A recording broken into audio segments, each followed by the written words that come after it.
Assalamualaikum warahmatullahi wabarakatuh. Jumpa lagi bersama saya di Bliko Channel.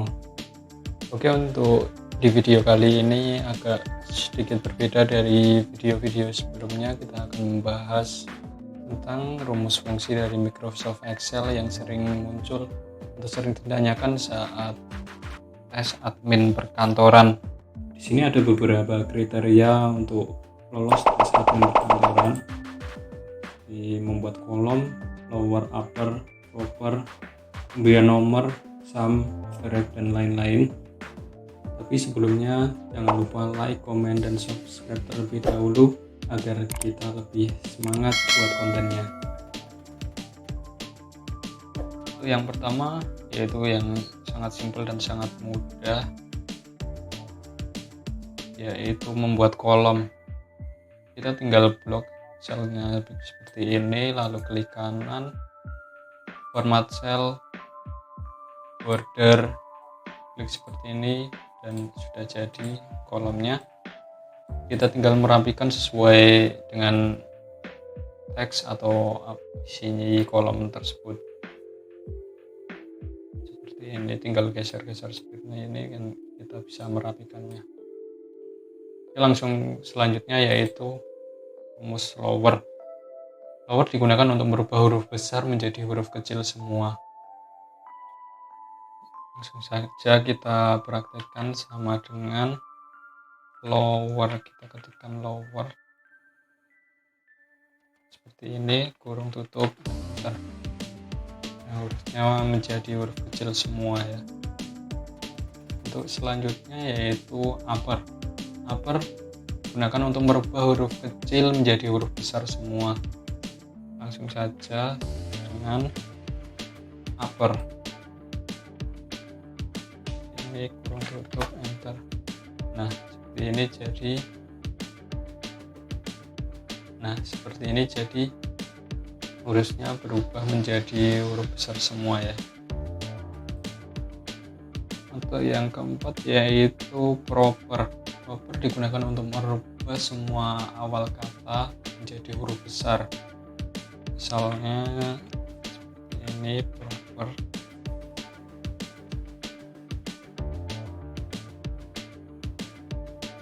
Kurung tutup. Nah, seperti ini.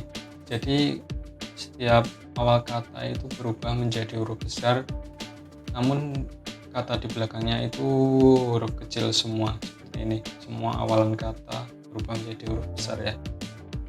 Untuk selanjutnya yaitu pemberian nomor. Pemberian nomor di dalam kolom itu sangat-sangat mudah. Seperti ini, tinggal masukkan 1, 2, kita tarik saja.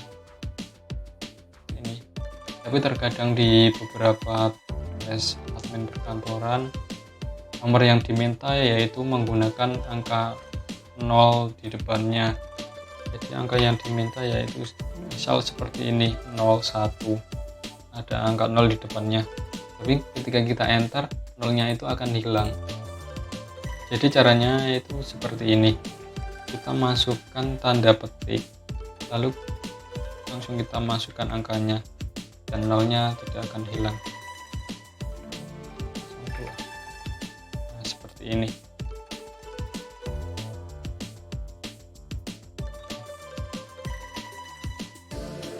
Harus manual.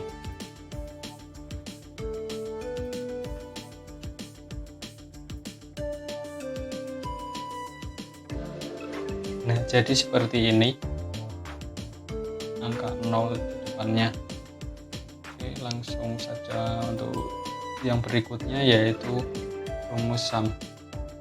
Sum itu digunakan dalam menghitung keseluruhan dari jumlah nilai. Misal rumus nilai matematika dari keseluruhan siswa itu berapa jumlahnya, kita langsung masukkan rumus sum.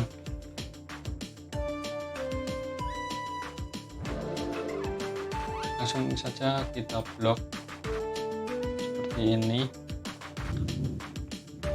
kurung tutup dan enter, dan hasilnya langsung akan muncul. Ini adalah jumlah keseluruhan nilai matematika dari keseluruhan siswa.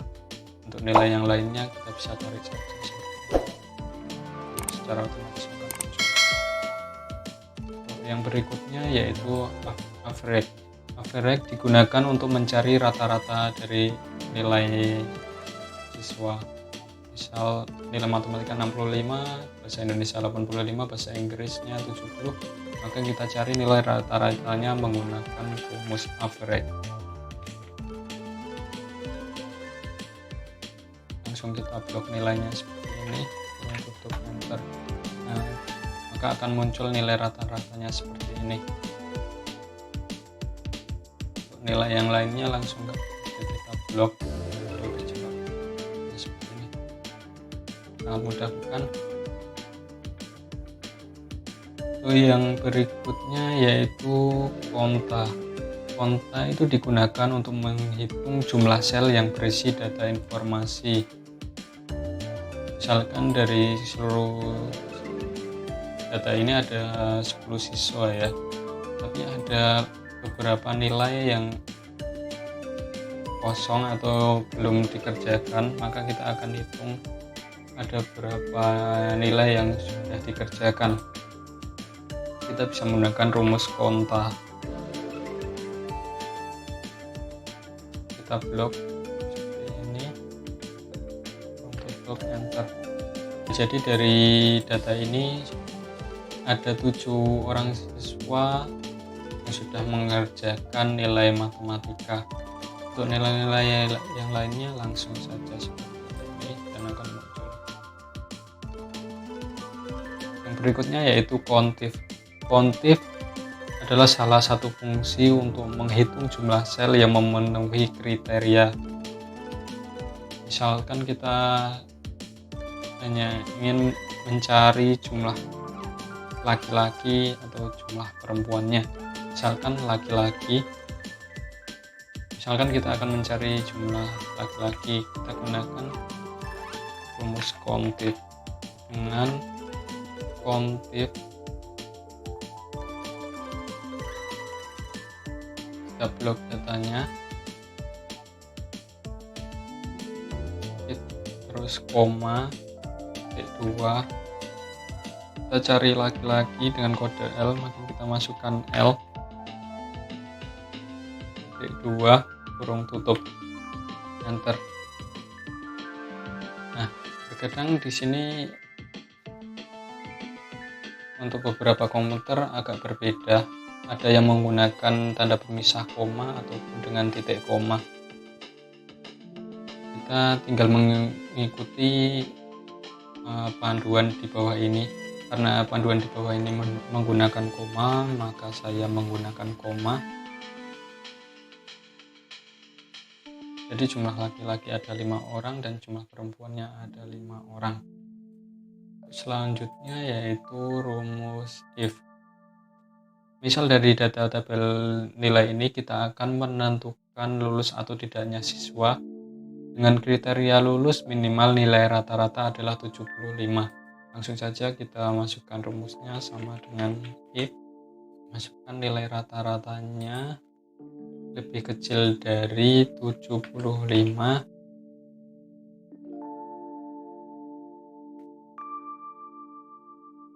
Maka tidak lulus.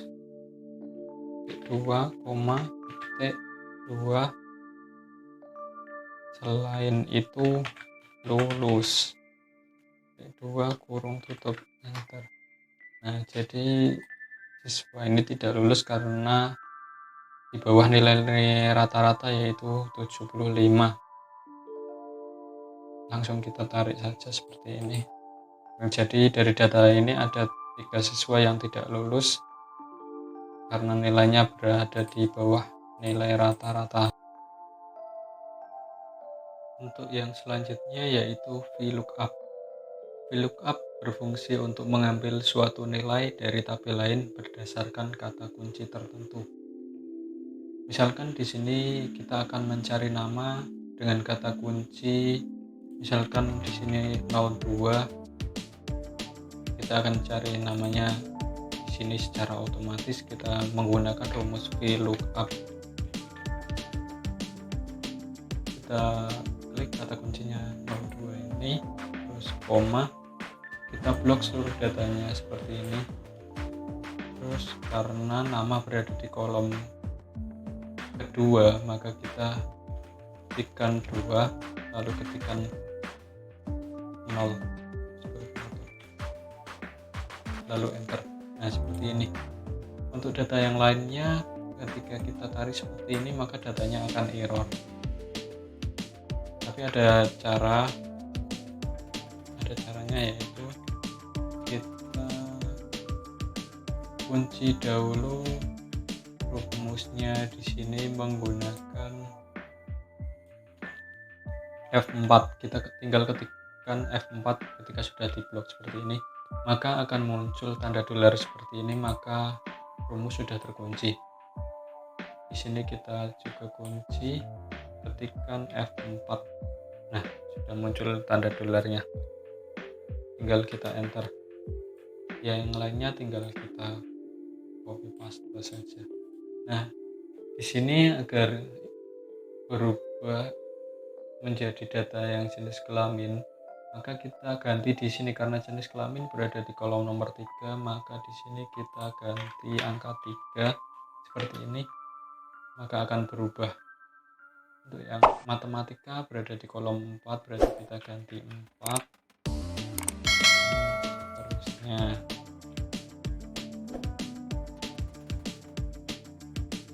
Jadi seperti ini ya.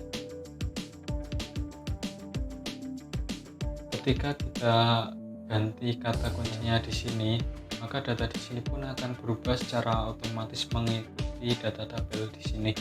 Misalkan kita ketikkan kata kunci 09, nah, maka di sini akan berubah mengikuti data tabel di sini.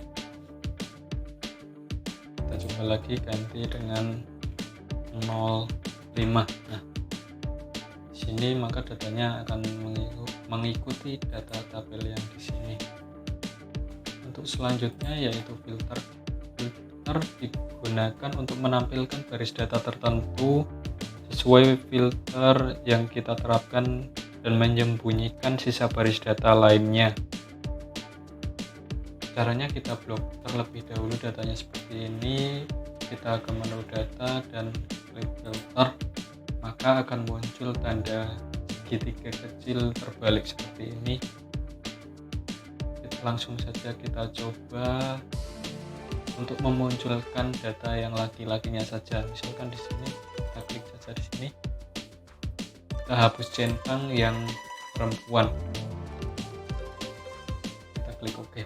Nah, data di sini yang muncul hanya data yang laki-lakinya saja.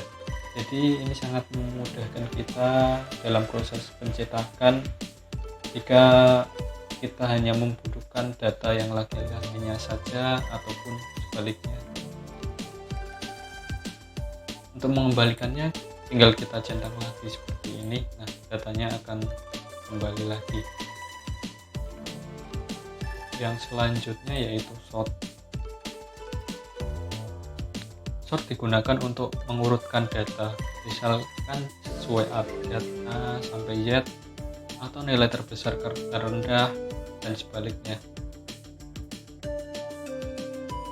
Kita blok datanya seperti ini juga, terus kita ke sort. Nah, di sini misalkan kita akan mengurutkan nama-nama di sini urut sesuai abjad. Nah, kolom nama di sini berada di kolom C, maka di sini kita pindah ke kolom C. Kita urutkan dari A ke Z. Nah, jadi seperti ini ya. Nama di sini sudah urut. Kita coba lagi mengurutkan nilai rata-rata dari terbesar ke terendah. Kita klik sort. Kolom nilai rata-rata berada di kolom H, kita ganti ke H. Kita akan pilih dari terbesar ke terendah. Nah, jadi seperti ini ya hasilnya. Nilai rata-rata terbesar, nilai rata-rata terendah. Untuk yang terakhir yaitu membuat grafik. Untuk membuat grafik kita blok seluruh datanya seperti ini, lalu kita ke insert, terus pilih grafiknya kita mau pakai yang seperti apa. lalu seperti ini, maka grafiknya langsung akan muncul seperti ini. Memang semuanya tidak begitu sulit, hanya perlu sedikit latihan agar kita lancar dalam mengerjakan tes admin. Sekian video dari saya. Jika ada kritik dan saran, jangan ragu-ragu untuk mengisi kolom komentar di bawah, karena kritik dan saran dari kalian itu sangat berguna bagi. Terima kasih sudah menonton.